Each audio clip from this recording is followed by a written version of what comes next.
Saúdo a todos com a graça e a paz do nosso Senhor e Salvador Jesus. Quero dizer para vocês que Amém. é um privilégio estar convosco esses dias para nós buscarmos ao Senhor. Eu agradeço a Deus, quero dizer para vocês que Deus os abençoe pela iniciativa e que nós possamos realmente ser incessantes em buscar o Senhor, que é o que mais necessitamos nesses últimos dias, né? Quero dizer para o pastor Walter Ruber, que mencionou que eu sou baiano também, tá? Irmão Walter, Deus te abençoe, meu irmão, pelo seu testemunho. Obrigado, meu irmão. Irmãos, nós vamos fazer uma meditação aqui na palavra do Senhor.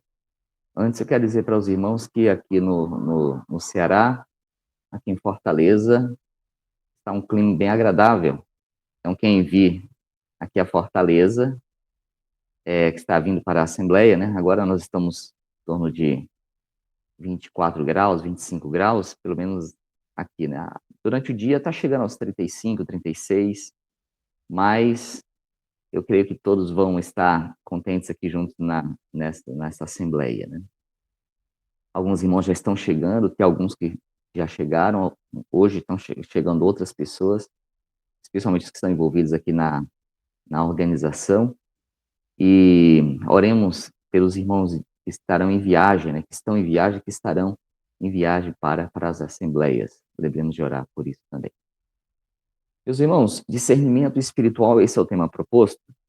Eu quero dizer aqui para os irmãos que, quando foi sugerido esse tema, ao pesquisar, eu entendi que nós estamos vivendo hoje uma epidemia de uma doença terrível. Essa doença espiritual precisa de um remédio precioso e precisamos compreender muito sobre esse remédio. Hoje nós falamos muito sobre como responder a alguns questionamentos. Existem algumas frases que estão na boca das pessoas hoje. As frases são as seguintes: mas não tem problema. Mas o que é que tem, né? Às vezes alguém é orientado em algum assunto, alguém diz, mas todo mundo faz, né? Outros podem dizer, até mesmo alguns líderes podem dizer assim, olha, isso é coisa do passado, né? No passado era assim, hoje é diferente. Então nós precisamos desesperadamente do discernimento espiritual. O discernimento espiritual, ele é utilizado na Bíblia como um remédio. Deus utiliza comparar um remédio para combater uma terrível doença. E essa terrível doença se chama mornidão. Conforme está no livro do Apocalipse, no capítulo 3, a partir do verso 14, nós temos aqui a mensagem à igreja de Laodiceia, esse período que nós estamos vivendo, esse período que vai até a volta de Jesus, e a mensagem é a seguinte: Apocalipse capítulo 3, verso 14. Ao anjo da igreja em Laodiceia, escreva: estas são as palavras do Amém, a testemunha fiel e verdadeira, o soberano da criação de Deus. Conheço as tuas obras, sei que você não é frio nem quente. Melhor seria que você fosse frio ou quente. Assim, porque você é morno, nem frio nem quente, estou a ponto de vomitá-lo da minha boca. Você diz, estou rico, adquiri riquezas e não preciso de nada. Não reconhece, porém, que é miserável, digno de compaixão, pobre, cego e que está nu. Apocalipse 3, 14 a 17. Sim, meus irmãos, nós temos aqui a identificação de um grande problema. Aqui Jesus, ele identifica a doença na mornidão, uma doença terrível que tem assolado as pessoas, e essa doença pode estar também conosco, os pastores, os obreiros, líderes departamentais, líderes de igreja, pessoas que talvez podem dizer que têm altas capacidades, é rico, né? Tem um conhecimento suficiente, tem talvez muita experiência ou muito estudo, e não tem falta alguma, né? Bem, a Bíblia, quando fala de mornidão, no sentido espiritual, se aplica ali a mensagem à Laodiceia, que fala realmente sobre a chegada do juízo, né? Do julgamento do povo, destaca que esta mensagem se aplica a nós. Se nós lermos o que está escrito no primeiro Timóteo Seletos, na página 476, a inspiração diz assim: a mensagem laodiceana aplica-se ao povo de Deus, que professa crer na verdade presente. A maior parte são professos mornos, tendo o nome, mas faltando-lhes o zelo. Como nós estamos? Gostaria que todos fizéssemos nesta manhã uma reflexão: como eu estou? Como estará a minha situação? Irmão Heber, Jesus, qual que é o volume, por favor? Primeiro PSM, página 476. O próprio Jesus, ele, falando ali sobre os últimos dias, né, profetizando ali sobre os últimos dias, no Evangelho de Mateus, capítulo 24, no verso 12, ele usa uma expressão que é de forma semelhante, né? Aplica-se a nós. Diz assim, olha: por se multiplicar a iniquidade, o amor se esfriará de quase todos. Será que esse quase todos aqui talvez não está chegando também a nós? Talvez a nós como pastores, como obreiros, como líderes, a nós como a igreja de Deus? Ou será que nós aplicamos só para o mundo, né? Será que o nosso amor também não está esfriando? E o esfriar, que aqui fala, imagina, às vezes a gente chega na casa de alguém e fala assim: como é que está a sua fé? A pessoa diz assim: tá mais ou menos. Está esfriando, é como se fosse um morno, né? Será que estamos falando que estamos em mornidão e não estamos nem percebendo, né? Como é que está o nosso amor, irmãos? Bem, a Bíblia fala que essa terrível doença, ela é uma praga nesses últimos dias. E a irmã Martin, comentando também sobre este ponto, ela fala assim na página 476, também do primeiro TSM, né? Os que deviam ser fiéis e verdadeiros, fervorosos no zelo cristão, de temperamento benévolo, conhecendo e amando sinceramente a Jesus, encontram-se a ajudar o inimigo, enfraquecer e desanimar aqueles a quem Deus está usando para edificar a obra. Aplica-se a esta classe o termo morno. Professam amar a verdade, todavia são deficientes no fervor e no devotamento cristãos. Não ousam desistir inteiramente e correr o risco com os incrédulos. Não se acham, no entanto, dispostos a morrer para o próprio eu e seguir exatamente os princípios de sua fé. Nesse texto, nós entendemos que os mornos, eles, além de não fazerem o trabalho, desanimam os outros que estão fazendo. Ou seja, essa doença ela é terrivelmente contagiosa. É muito mais fácil, mais cômodo ficar ali com morno, né? Sem fazer nada. Talvez criticando os que estão fazendo. E isso está escrito, está ajudando o inimigo a fazer assim. Às vezes, as pessoas, até no próprio ministério, talvez esteja acontecendo isso. Talvez alguns estão sem fazer nada, e os que estão empenhados falam assim: por que você está fazendo assim? Não podemos ser tão assim, né? Bem, o morno, irmãos, ele acha que é rico, está enriquecido, que não precisa de nada. Mas como ele realmente é? Diz a Bíblia que ele está a ponto de ser vomitado da boca de Deus porque ele é desgraçado, ele é miserável, ele é pobre, ele é cego e ele está nu. Bem, Diante disso, nós precisamos atentar para o conselho da testemunha fé verdadeira, que é Cristo, o Amém, né? O princípio da criação de Deus. Sim, Jesus, ele traz conselhos preciosos, e os conselhos precisamos comprar os remédios. Os remédios, conforme está descrito em Apocalipse capítulo 3, verso 18 e 19, ali é o ouro, as vestes brancas, né, o colírio. Nós vamos aqui só relembrar alguns desses pontos, porque muitas pessoas acham que pode comprar esses remédios com o seu dinheiro, talvez com a sua força, com o seu zelo. Mas olha o que está escrito, 1º TSM, na página 477. Toda a nossa riqueza não nos habilitará a comprar os preciosos remédios que curam a doença da alma chamada mornidão. A inteligência e as riquezas da terra eram impotentes para remover os defeitos da igreja de Laodiceia ou remediar-lhes a deplorável condição. Eram cegos, não obstante, achavam que estavam bem. Então percebam que muitas pessoas tentam comprar esses remédios, esses preciosos remédios, mas está escrito que toda a nossa riqueza não é capaz de comprar.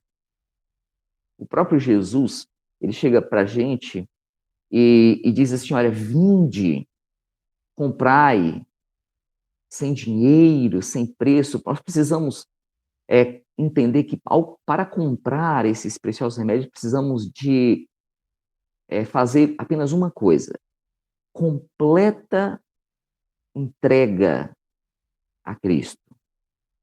Nós podemos adquirir dessa maneira, essa é a única forma de adquirirmos esses remédios, para acabar com essa terrível doença chamada mornidão. Quando nós falamos desses remédios, por exemplo, falamos do ouro, que seria o ouro, né? O ouro, conforme está em 1º TSM 477, é a fé e o amor, né? Olha, a fé e o amor são as verdadeiras riquezas. O ouro puro que a testemunha verdadeira aconselha os mornos a comprar. Então, a fé e o amor é um ouro precioso.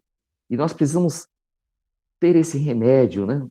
Dizer como está a sua fé, está firme, está plantada em Cristo, estou vivendo em Cristo. O nosso amor para com os nossos irmãos, para com os nossos companheiros de trabalho, os colegas de ministério. Precisamos amar os nossos pastores, nossos ministros. Quantas vezes, antigamente, a pessoa tinha aquele cuidado com os pastores. Hoje, às vezes, até alguns pastores têm vergonha de dizer que é um pastor, porque no mundo é utilizada essa expressão de maneira depreciativa. E nós precisamos ter esse cuidado, esse amor uns para com os outros, especialmente com os nossos líderes, né? A veste branca, né, simbolizando a justiça de Cristo, a justiça comunicada aos santos, aos seus filhos, conforme está no livro Parábola de Jesus, na página 310, onde fala, olha, pela veste nupcial da parábola é representada o caráter puro e imaculado que os verdadeiros seguidores de Cristo possuirão. Foi dada à igreja que se vestisse de linho fino, puro e resplandecente.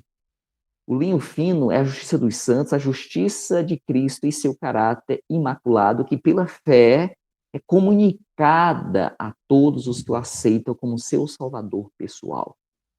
Precisamos desse remédio precioso, mas vamos destacar aqui a questão do colírio, porque quando falamos de discernimento espiritual, vamos sempre usar a expressão colírio, precisamos do colírio. O colírio, que é o discernimento espiritual, é um remédio precioso, indispensável para sermos curados dessa terrível doença. Testemunho para a Igreja, volume 5, na página 233, diz assim: o colírio é aquele discernimento espiritual que os habilitará a reconhecer as ciladas de Satanás e evitá-las, a detectar e abominar o pecado, a ver a verdade e obedecer-lhe. Então, irmãos, o que é o discernimento espiritual que nós, como pastores, precisamos, que toda a igreja precisa? Atentem bem.